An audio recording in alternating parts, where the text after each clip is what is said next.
Hello बच्चों, मैं S के वर्मा स्वागत करता हूं आपका अपने YouTube channel We Science nexus.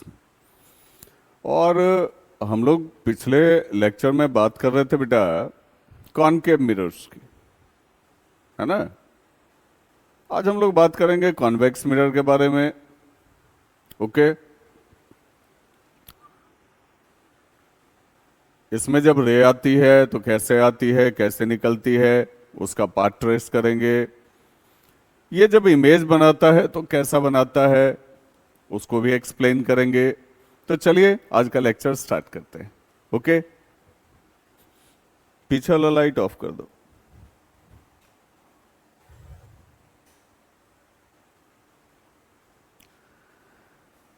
तो बेटा ये हो गया आपका कॉन्वेक्स मिरर, हो गया ना।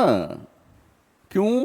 क्योंकि कॉनकेव पॉलिश्ड है ना, केव वाला एरिया पॉलिश्ड है ना, और बाहर वाला एरिया रिफ्लेक्टिंग है बेटा, तो कॉन्वेक्स मिरर हो गया। अब होता क्या है, मैंने आपको पहले भी पढ़ाया हुआ है कि ये डाइवर्जिंग मिरर है। प्रिंसिपल एक्सिस के पैरेलल जब आप रे को लेके आते हो तो ये उसको स्कैटर कर देता है, जितनी रे आती है सबको स्कैटर कर देता है। ठीक है, सबको स्कैटर कर देता है, इसलिए इसको डाइवर्जिंग मिरर कहते हैं।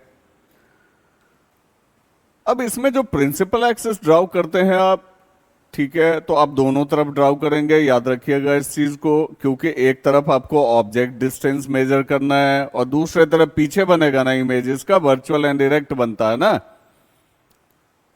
इसीलिए आप दोनों तरफ प्रिंसिपल एक्सिस ड्राउ करेंगे। ये इसका फोकस हो जाएगा, ये वाला डिस्टेंस मेजर करके यहां एफ डैश लिख देंगे। ये इसका सेंटर हो जाएगा, ये वाला डिस्टेंस मेजर करके आप यहां सी डैश लिख देंगे। तो प्रिंसिपल एक्सिस को इस तरह से बनाइएगा कॉन्वेक्स में। अब कहिएगा सर कॉनकेव में भी उसकी जरूरत है क्या? बिल्कुल नहीं है बेटा, क्योंकि जिस साइड ऑब्जेक्ट रखते हैं उसी साइड इमेज बनता है, इसलिए दोनों साइड ड्राउ करने की जरूरत नहीं होती है। यहां ऑब्जेक्ट रखते हैं लेफ्ट में, इमेज बनता है राइट में, इसीलिए दोनों तरफ ड्राउ करना होता है डिस्टेंसेस मेजरमेंट के लिए। अब देखिए, अगर किसी रे को आप पैरेलल लाते हैं तो ये डाइवर्ज कर जाएगा, रिफ्लेक्ट कर जाएगा, लेकिन जब आप इसको पीछे की तरफ प्रोड्यूस कराएंगे तो ये फोकस पर मीट करेगा। मतलब डाइवर्ज तो करेगा लेकिन फोकस के लाइन में डाइवर्ज करेगा। दूसरी रे पैरेलल ले आओ आप, ये भी डाइवर्ज करेगा, पीछे प्रोड्यूस कर दो, ये भी फोकस के लाइन को, पॉइंट को मीट करेगा। तो अगर रे पैरेलल आती है और आप इसका पाथ ट्रेस करते हैं तो ये फोकस के लाइन में डाइवर्ज होते हुए दिखाई देती है, नंबर एक। और दूसरा, अगर आप सेंटर के डायरेक्शन में किसी रे को लेके जाते हैं तो सेंटर का तो नॉर्मल वाला डायरेक्शन होता है ना बेटा, तो ये अपने ही पाथ को रिट्रेस कर लेता है, अपने ही पाथ को रिट्रेस कर लेता है, अगर किसी रे को डायरेक्टली आप इसके सेंटर के डायरेक्शन में लाते हो तो। ओके, तो ये दो लॉ है, दो रूल्स है, दोनों ध्यान रखना होगा। इसी से इमेज बनेगा कि एक रे पैरेलल आई तो फोकस के लाइन में डाइवर्ज हो गई, और दूसरी सेंटर के डायरेक्शन में आई तो उसने अपने ही पाथ को रिट्रेस कर लिया। सही है, चलिए आगे बढ़ते हैं। अब इसका इमेज फॉर्मेशन देखिए, दो ही कंडीशन है यहां, ठीक है। कॉन्वेक्स में दो ही कंडीशन है, पहला जब ऑब्जेक्ट इंफिनिटी पर रखते हो, और दूसरा जब ऑब्जेक्ट को बाकी कहीं भी रख लो, सी पर रख लो, बियॉन्ड सी रख लो, एफ पर रख लो, कहीं भी जहां आपको रखने का मन हो, बिटवीन एफ एंड सी रख लो, जहां रखने का मन हो, कहीं भी रखो, इमेज वहीं बनेगा। अब कहां बनेगा ये तो एक्सप्लेन करेंगे तब समझ में आएगा बेटा। देखिएगा, पहले इंफिनिटी वाला, अगर ऑब्जेक्ट इंफिनिटी पर हो तब ऑब्जेक्ट दिखाते तो है नहीं, ठीक है। मान लो कि ये ऑब्जेक्ट, तो एक रे अपर पॉइंट से पैरेलल ले लो, फोकस के लाइन में इसको डाइवर्ज करवा दो बेटा, और दूसरा लोअर बेस से पैरेलल ले लो, ठीक है, इसको भी फोकस के लाइन में आप डाइवर्ज करा दो, तो जहां जाके मिलता हुआ मालूम पड़ेगा वहीं इमेज बनेगा, ठीक है। तो ऑब्वियसली मिल नहीं रहा है, इंटरसेक्ट नहीं कर रहा है, वर्चुअली मिल रहा है, तो वर्चुअल इमेज ही बनेगा। तो बहुत छोटा इमेज बनेगा, वर्चुअल एंड डायरेक्ट बनेगा, और एट एफ बनेगा। इन्फिनिटी का इमेज फोकस पे बनेगा, जैसे कॉनकेव में बन रहा था वैसे ही, फोकस पर ही, है ना। खाली नेचर अलग हो जाएगा, प्रॉपर्टीज अलग हो जाएगी। तो ये समझ में आ गया। दूसरे नंबर में आओ, कहीं भी रखो, सी पर, एफ और सी के बीच में, जहां रखना है, एफ और पी के बीच में, है ना। अच्छा, एक चीज ध्यान रखना, कॉनकेव में इन्फिनिटी का इमेज फोकस पे बनता था और फोकस पर रखते थे तो इन्फिनिटी पर बन जाता था। ये गलती यहां मत करना बेटा, ठीक है। यहां क्या होता है कि इन्फिनिटी का इमेज तो फोकस पे बनता है, बाकी कहीं भी रखो इमेज जो बनता है वो पी और एफ के बीच में ही बनता है, ठीक है ना, ध्यान रखना इस बात का। तो अब इमेज कैसे बनाते हो, तो ऑब्जेक्ट हमने रखा, एक रे पैरेलल ले जाओ बेटा, तुम जानते ही हो कि पैरेलल वाला रे जो है वो पीछे की तरफ फोकस पर जाके मिलेगा, और दूसरा आप सेंटर के डायरेक्शन में लेके चले जाना। तो जैसे लाते हो वैसे ही जो है, जैसे लाते हो वैसे ही रिट्रेस कर जाता है, और दोनों रे को पीछे प्रोड्यूस करना, इसको भी प्रोड्यूस कर देना, इसको भी प्रोड्यूस कर देना।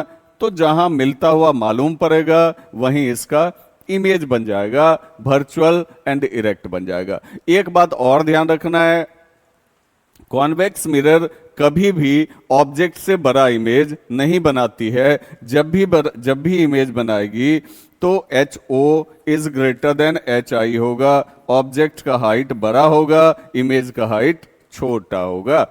तो वर्चुअल भी बनाती है, इरेक्ट भी बनाती है, और स्मॉलर भी बनाती है। इसी पर्पस से इसका यूज रियर व्यू मिरर में किया जाता है ना। मोटरसाइकिल वगैरह, कार वगैरह का पीछे देखने के लिए मिरर होता है ना, उसमें हम कॉन्वेक्स मिरर ही यूज करते हैं, क्योंकि वाइडर फील्ड ऑफ व्यू दे देता है, पीछे का बहुत सारा चीज दिखा देता है, छोटा छोटा ही दिखाता है ना, तो बहुत सारा चीज दिखाता है, और वर्चुअल एंड इरेक्ट दिखाता है। अब कहोगे कॉनकेव क्यों नहीं यूज करेंगे, तो कॉनकेव कितना बड़ा दिखा देगा ये भी सर्टेनिटी नहीं है, पोजीशन पे डिपेंड करता है। और दूसरी बात, इन ऑलमोस्ट केसेस वो इन्वर्टेड दिखा देगा, उल्टा दिखा देगा ना इमेज को, ठीक है। आपको लगेगा अरे पीछे की सारी गाड़ियां पलट कैसे गई, समझ रहे हैं। तो यही पर्पस है, बाकी आप अपने रेफरेंस बुक से स्टडी कर सकते हो, ढेर सारे यूजेस दिए होंगे उसमें, कॉन्वेक्स मिरर के भी, कॉनकेव मिरर के भी। तो फिलहाल जो यहां इमेज फॉर्मेशन की बात चल रही थी उस पर बात करते हैं कि अगर ऑब्जेक्ट को आप इन्फिनिटी पर रखते हो तो इमेज फोकस पर बनता है, और बाकी कहीं भी रखो इमेज पी और एफ के बीच में बनेगा। जैसे एक और देख लो, ये मान लो हमारा कॉन्वेक्स मिरर हो गया बेटा, यहां पोल हो गया, यहां फोकस हो गया, यहां सेंटर हो गया, यहां एफ डैश हो गया, यहां सी डैश हो गया। सपोज करो कि हम ऑब्जेक्ट को यहां रखते हैं, एक रे पैरेलल लेके गए, फोकस के लाइन में इसको हमने डाइवर्ज करवा दिया, और दूसरी रे हम सेंटर के डायरेक्शन में लेके जाते हैं, जैसे आती है वैसे ही रिट्रेस भी कर जाती है, यहां आके मिलता हुआ मालूम पड़ता है, तो यहीं पर इसका इमेज बन गया ए डैश बी डैश। मतलब कहने का सेंस कि थोड़ा सा इधर बन जाए या थोड़ा सा उधर बन जाए, बनेगा पी और एफ के बीच में ही, ये कंफर्म है बेटा, चाहे ऑब्जेक्ट को आप जहां रख लो इन्फिनिटी के अलावा। तो आगे बात समझ में, तो कॉनकेव का भी इमेज फॉर्मेशन फाइनल हो गया, कॉन्वेक्स का भी इमेज फॉर्मेशन फाइनल हो गया। बहुत अच्छी तरह से प्रैक्टिस करो, ज्यादा से ज्यादा प्रैक्टिस करो। तो यदि आपको मेरे पढ़ाने का तरीका बहुत ही ज्यादा पसंद आ रहा हो तो निश्चित ही मेरे चैनल को सब्सक्राइब कर लें बेटा, वीडियो लेक्चर्स को लाइक कर दें, है ना, और बेल आइकन भी प्रेस कर लें ताकि कोई भी नया लेक्चर अपलोड हो तो उसका नोटिफिकेशन आप तक पहुंच जाए। Best of luck, have a good day.